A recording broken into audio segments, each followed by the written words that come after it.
आज हम पढ़ने लगे हैं प्रेजेंट इंडेफिनिट टेंस के बारे में। So let's start. सबसे पहले हम देख लेते हैं कि प्रेजेंट इंडेफिनिट टेंस को हम यूज़ किस टाइम पे करते हैं। We use the present simple tense to talk about present habits, permanent situations and general truth.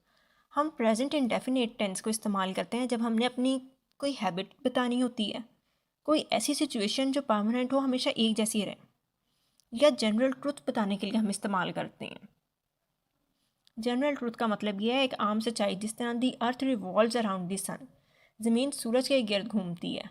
तो ये एक आम सच्चाई है जो सबको पता है। कोई भी हमारी हैबिट या कोई भी ऐसा काम जो हम रोज़ करते हैं, डेली करते हैं, उसके लिए भी हम प्रेजेंट इंडेफिनिट टेंस इस्तेमाल करते हैं। आई होप ये क्लियर होगा कि प्रेजेंट इंडेफिनिट टेंस को इस्तेमाल कब करना है। कोई ऐसी सिचुएशन जो एक जैसी हो, अपनी रोज़ की हैबिट बताने के लिए, आदत बताने के लिए, या जनरल ट्रूथ के लिए। सबसे पहले हम देख लेते हैं पॉजिटिव सेंटेंसेस के बारे में। इसका स्ट्रक्चर क्या होता है? सबसे पहले हमने सब्जेक्ट लगाना है, फिर हमने फर्स्ट फॉर्म ऑफ वर्ब लगानी है, और अगर हमारा सब्जेक्ट, या सब्जेक्ट कहते हैं डूअर ऑफ एक्शन को, वो बंदा जो काम कर रहा होता है, अगर वो एक की बात कर रहे हैं तो हमने वर्ब के साथ, फर्स्ट फॉर्म ऑफ वर्ब के साथ एस और ईएस लगा देना है, एंड पे ऑब्जेक्ट। अब जैसे फर्स्ट एग्जांपल है, ही वेट्स हिज टाइम। अब यहाँ ही हमारा सिंगल एक की बात कर रहे हैं, लड़के की बात कर रहे हैं, ही एक लड़के की तरफ इशारा करता है, तो वेस्ट हमारा फर्स्ट फॉर्म ऑफ वर्ब है, इसके एंड पे हमने एस लगा दिया। सिंगुलर सब्जेक्ट में फर्स्ट फॉर्म ऑफ वर्ब के साथ एस या यस लगाते हैं, तो हमने एस लगा दिया। He waits his time. Next है they work in a hospital. वो एक हॉस्पिटल में काम करते हैं। अब दे प्लूरल है, सब्जेक्ट हमारा, दे का मतलब है हम वो ज़्यादा लोगों की तरफ इशारा कर रहे हैं, तो सिंपल हमने work first form of verb लगाई और इसके साथ कोई भी एस और यस ऐड नहीं करना। The child cries. चाइल्ड एक बच्चे की बात कर रहे हैं, चाइल्ड का प्लूरल होगा चिल्ड्रन, तो यहाँ द चाइल्ड एक बच्चा है, तो यहाँ cry first form of verb, तो यहाँ हमने क्राइज लगा दिया। वी सिंग अ सॉन्ग, हम गाना गाते हैं, प्लूरल सब्जेक्ट हमारे पास आया हुआ है। यू नो हिज नेम, आप उसका नाम जानते हैं। अब यू को बेशक एक की इंसान की तरफ इशारा किया जा रहा है, लेकिन इसे प्लूरल की तरह इस्तेमाल किया जाता है। अब हमने सिंपल नो लिखा है, नो में फर्स्ट वाला केस साइलेंट होगा, कोई हमने एस और यस ऐड नहीं किया। शी टेल्स अ लाई, वो झूठ बोलती है। शी एक लड़की की तरफ इशारा कर रहा है, टेल अ लाई का मतलब होता है झूठ बोलना, तो यहाँ टेल जो कि हमारी वर्ब है, फर्स्ट फॉर्म ऑफ वर्ब है, इसके साथ हमने एस लगा दिया। आई होप आपको पॉजिटिव सेंटेंसेस क्लियर हो गए हैं कि कब हमने एस लगाना है, कब हमने एस ये यस नहीं लगाना है। अगर फर्स्ट फॉर्म ऑफ वर्ब दी हुई है और सब्जेक्ट सिंगुलर है तो हमने एस या ईएस ऐड करना है। अगर सब्जेक्ट प्लूरल है तो हमने कोई भी एस और ईएस ऐड नहीं करना, simple first form of verb लगा देंगे। नेक्स्ट है नेगेटिव सेंटेंसेस। नेगेटिव सेंटेंसेस का मतलब होता है वो सेंटेंसेस जिनमें नॉट का वर्ड आता है। जिस भी सेंटेंस में नॉट का वर्ड आ जाएगा वो नेगेटिव सेंटेंस में शामिल हो जाएगा। इसका स्ट्रक्चर क्या होता है? सबसे पहले हमने सब्जेक्ट लगाना है, डूअर ऑफ एक्शन बताना है कि काम करने वाला कौन है। इसके बाद डू और डस के दो हेल्पिंग वर्ब है हमारे पास प्रेजेंट इंडेफिनिट में, डू और डस। फिर नॉट नेगेटिव सेंटेंस बताने के लिए, फर्स्ट फॉर्म ऑफ वर्ब ही इसमें भी लगानी है, और एंड पे ऑब्जेक्ट। अब डू हमने किन के साथ लगाना है? अब डू में कोई एस और यस नहीं लगा हुआ ना, तो सिंपल निशानी ये है कि इसे प्लूरल के साथ लगाना है। अब डस में एंड पे ई एस आया हुआ है, तो इसकी सिंपल निशानी ये है कि इसे हमने सिंगुलर सब्जेक्ट्स के साथ लगाना है। जिन सब्जेक्ट्स के साथ हम एस और एस ऐड कर रहे थे, सेम उन्हीं के साथ हमने डज लगाना है, और जिनके साथ हम एस और एस ऐड नहीं कर रहे थे वह उनके साथ हमने डू लगा देना। अब इसको एग्जाम्पल से समझ लेते हैं। She does not take tea. Take tea का इंग्लिश में मतलब होता है चाय पीना, वो चाय नहीं पीती है। शी एक लड़की की तरफ इशारा है, तो यहाँ हमने डज का हेल्पिंग वर्ब लगाया। अब क्योंकि डज में यस तो आ गया हुआ है, तो हमें दो दो दफ़ा वर्ब के साथ ऐसे ये ऐड करने की ज़रूरत नहीं है।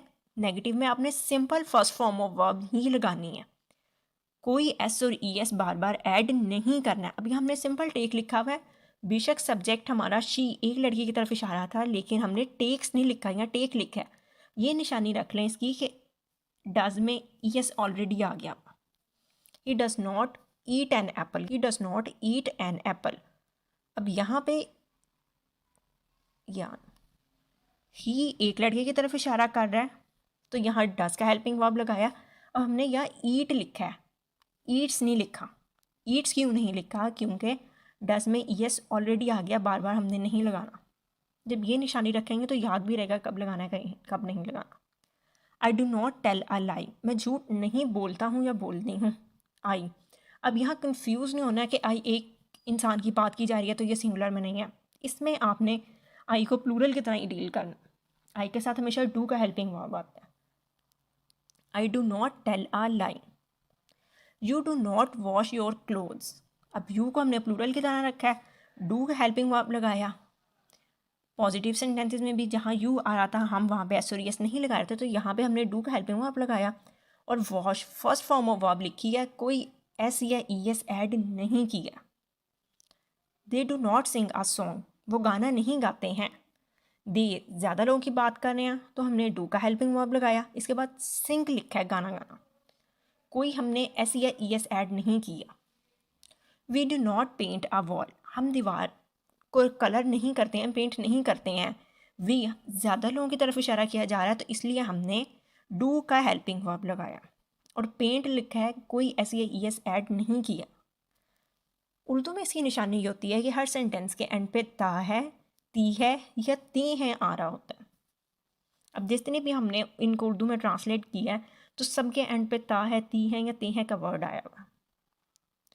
इसके बाद है इंट्रोगेटिव सेंटेंसेस। इंट्रोगेटिव सेंटेंसेस वो वाले सेंटेंसेस होते हैं जिसमें हम कोई क्वेश्चन पूछते हैं, सवाल पूछते हैं। इसका हेल्पिंग वर्ब वो ही रहेगा, डू और डज ही। जिनके साथ नेगेटिव में हमने डज लगाया था उनके साथ सेम वही रहना फॉर्मूला। और जिस सब्जेक्ट के साथ हमने डू लगाया था यहाँ पे भी इंट्रोगेटिव में वही रहेगा। फर्स्ट फॉर्म ऑफ वर्ब थी वो यहाँ पे भी यही रहेगी। सिंपल का चेंज होगा कि यहाँ डू और डज जो हमारे दो हेल्पिंग वर्ब्स आएंगे बिल्कुल स्टार्ट में आ जाएंगे। अब एग्जांपल्स देख लेते हैं। Does the shopkeeper give short measure? Give short measure का मतलब होता है कम तोलना। क्या दुकानदार कम तोलता है? हम यहाँ शॉपकीपर, एक शॉपकीपर की बात कर रहे हैं तो डज का हेल्पिंग वर्ब आया। सब्जेक्ट हमारा सिंगुलर है, एक है। अगर यहाँ होता है शॉपकीपर्स तो यहाँ डू का हेल्पिंग वर्ब आना था। Does he cook food? क्या वो खाना पकाता है? कोई हमने कुक्स नहीं लिखा हुआ, सिंपल कुक लिखा है फर्स्ट फॉर्म ऑफ वर्ब, क्योंकि डज में यस ऑलरेडी लग गया हुआ, दो दफ़ा नहीं लगाना, ये इसकी निशानी है। Do you catch a parrot? क्या आप एक तोता पकड़ते हैं? कैचेज ने लिखा, कैच लिखा है simple. Do we water the plants? क्या हम पौधों को पानी देते हैं? वाटर दी प्लांट्स का मतलब होता है पौधों को पानी देना। Do they do their work? क्या वो अपना काम करते हैं? सब सेंटेंसेस को ट्रांसलेट करते हुए हमने उर्दू में इनके एंड पे ता है, ती है या ते हैं बोला। इंट्रोगेटिव का रूल क्या है कि हमारे हेल्पिंग वर्ब जो है वो बिल्कुल स्टार्ट में आ जाएगा, बाकी सब सेम रहेगा। अब लास्ट पे क्या लिखा हुआ है कि डू किन के साथ आना है और डस किन के साथ आना है। डू आना है आई के साथ, वी के साथ, यू के साथ, दे के साथ। अगर हमारा सब्जेक्ट प्लूरल में दिखा हुआ, प्लूरल का मतलब है दो या दो से ज़्यादा लोग नहीं हमें। कन्फ्यूजन यहाँ भी होती है आई पे कि एक इंसान की बात कर रहे हैं, हमने डू का हेल्पिंग वर्ब लगाना है, कोई एस और एस इसके बाद ऐड नहीं करना। डज आता है ही के साथ, शी के साथ, इट के साथ या सिंगुलर सब्जेक्ट के साथ। सिंगुलर सब्जेक्ट का मतलब है एक इंसान की बात करने। आई होप आपको प्रेजेंट इंडेफिनिट टेंस की अच्छे से समझ आ गई होगी। वीडियो पसंद आई हो तो please like, share and subscribe. Thank you.